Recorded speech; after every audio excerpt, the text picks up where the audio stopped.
A social worker is working with a client who has recently been diagnosed with a terminal illness. The client is struggling with acceptance and is also concerned about the well-being of their family after their passing. What is the social worker's most appropriate course of action? Immediately refer the client to a grief counselor. Focus solely on helping the client accept their diagnosis. Work on both acceptance of the diagnosis and planning for the family's future. Advise the client to write a will and ignore the emotional aspects for now. Immediately referring the client to a grief counselor may be helpful, but it doesn't address the client's concern for their family. Focusing only on helping the client accept their diagnosis neglects their concern for their family's well-being.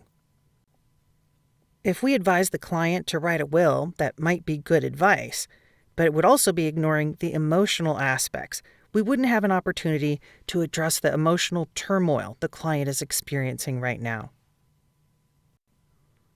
So the most appropriate course of action is to work on both acceptance of the diagnosis and planning for the family's future.